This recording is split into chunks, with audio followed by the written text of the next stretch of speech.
আসসালামু আলাইকুম এভরিওয়ান, কেমন আছেন সবাই? আশা করি সবাই ভালো আছেন। আজকে আপনাদের সাথে শেয়ার করব সেন্ট মার্টিন সৌহার্দ্য পরিবহনের প্রথম উদ্বোধনী ট্রিপ নিয়ে ঢাকা থেকে পাবনা যাওয়া এবং ফটো সেশন করা। তো চলুন আর দেরি না করে আজকের ব্লগটি শুরু করা যাক। আমাদের বাসটি শুক্রবার রাত 11টা-12টা অর্থাৎ 7 তারিখে ঢোকার কথা থাকলেও বাসটি পরের দিন ভোর অর্থাৎ 8 তারিখে ভোরে ঢাকা ঢুকে। যেমন এখন আপনারা দেখতেই পাচ্ছেন এখানে 4টা 38 বাজে, আমরা এখানে মালিবাগ মোড়ে দাঁড়িয়ে আছি বাসটির জন্য। তো 4টা 45-এর দিকে আমাদের বাসটি আসে। বাসটি আসার পরে আমরা কোনো রকম টাইম ওয়েস্ট করা ছাড়াই বাসটিতে উঠে পড়ি এবং দেখতেই পাচ্ছেন এখন 4টা 43 বাজতেছে। তো এই সুইট ক্লাস বাসের সাথে এখন আমরা পাবনার উদ্দেশ্যে রওনা হয়ে পড়ি।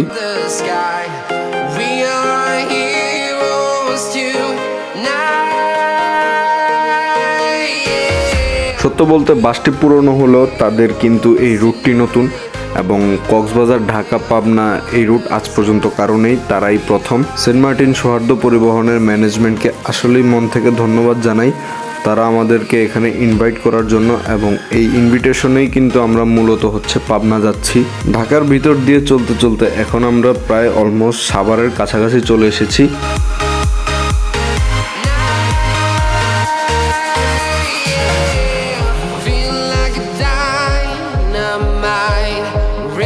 যারা রাস্তা চিনেন তারা অবশ্যই এতক্ষণে বুঝে গেছেন যে আমরা অলরেডি সাভার রোডে উঠে পড়েছি। আগেই বলে রাখি, শুধু পাবনা নয়, সম্পূর্ণ উত্তরবঙ্গে এটি আমার ফার্স্ট ট্রাভেল করা এবং এটিতেই একটি ফার্স্ট ট্রাভেল ব্লগ আর কি।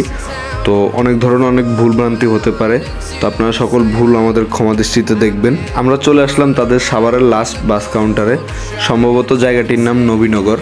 তো এখান থেকেই হয়তো কিছু যাত্রী নিয়ে আবারও বাসটি পাবনার উদ্দেশ্যে ছেড়ে যাবে। এই সুইট ক্লাস বাসটি নিয়ে আজকে আমরা পাবনা যাচ্ছি। 7টা 9-10-এর মধ্যেই আমরা কাউন্টার ত্যাগ করে আমাদের গন্তব্যের উদ্দেশ্যে আবারও রওনা হয়ে পড়ি।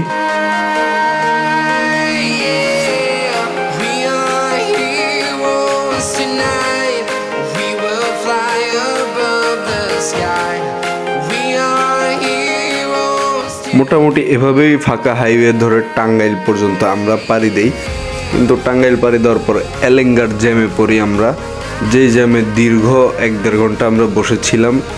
এমনকি এক জায়গায় আমরা 20-25 মিনিট বসেছিলাম, এমন একটা অবস্থা ছিল আমাদের। যাও একটু টান ছিল, টেনেই আবার গাড়ি থেমে যাচ্ছিল। এভাবে চলতে চলতে আমরা এলেঙ্গা বাইপাস থেকে একটি বাইপাস নেই এবং বাইপাস নিয়ে আমরা মোটামুটি একটু এগিয়ে যাই। তবে আমার কাছে মজার এবং ইন্টারেস্টিং লাগার বিষয়টি এই সিঙ্গেল হাইওয়েতে একটি ট্রাকও একটি বাসকে সহজে সাইড দিতে চায় না।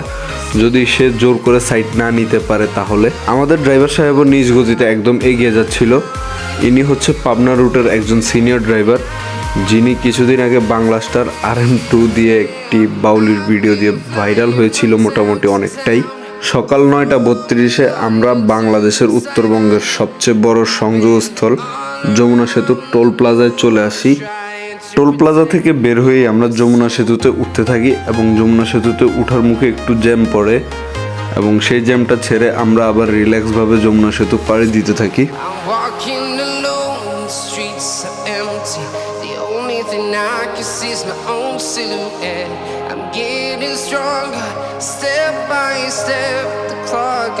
আমাদের এই বাসটি আশোক লেল্যান্ড 12 মিটার চেসিসের উপর নির্মিত একটি বাস এবং এই বাসটি একটু পুরাতন হলেও তাদের ভবিষ্যতে এই রুটে নতুন বাস আসবে বলে খুবই আশাবাদী এবং ইতিমধ্যে একটি বাস তাদের গ্যারেজ থেকে বেরো হয়ে গেছে, একদম সম্পূর্ণ নতুন বাস।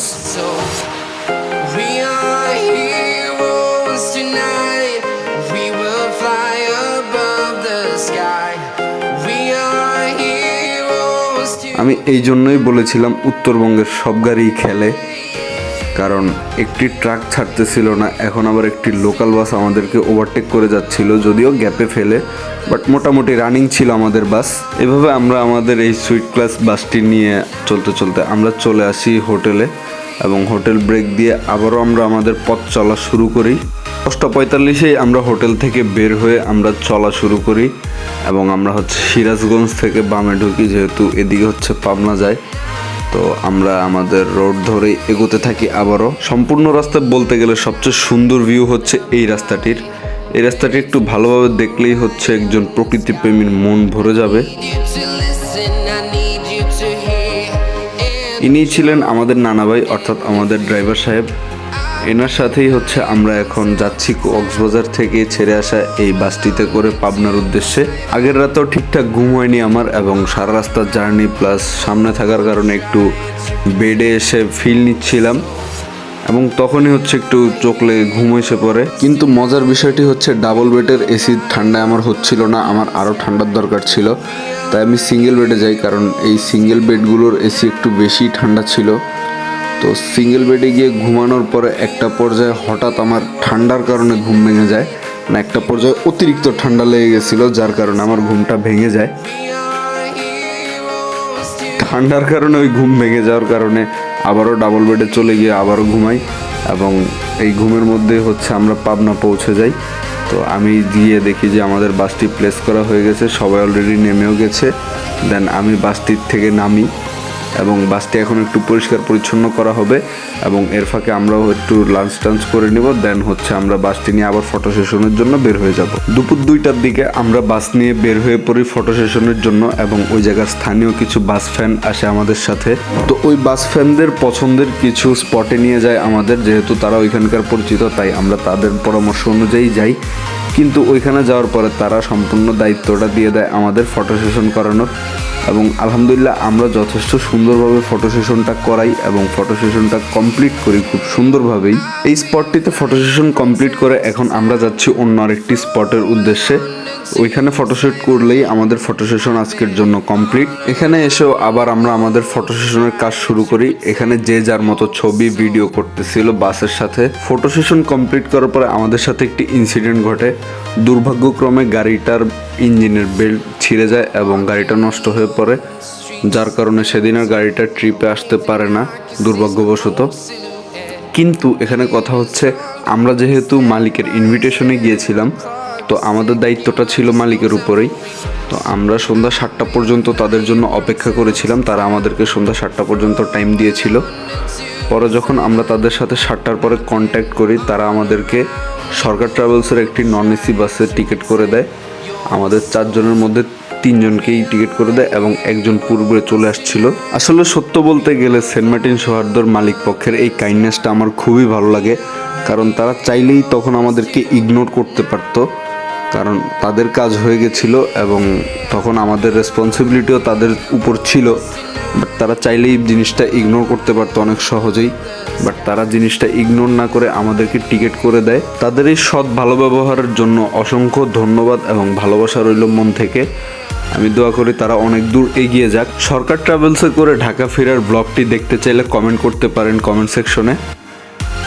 আর আজকের ভিডিওটি এই পর্যন্তই। ভিডিওটি যদি ভালো লেগে থাকে তাহলে অবশ্যই একটি লাইক কমেন্ট শেয়ার করে দেবেন, এবং আপনি যদি বাস সম্পর্কে আরও জানতে আগ্রহী হন তাহলে যুক্ত হতে পারেন আমাদের ফেসবুক গ্রুপ বিডি বাস ফ্যানে।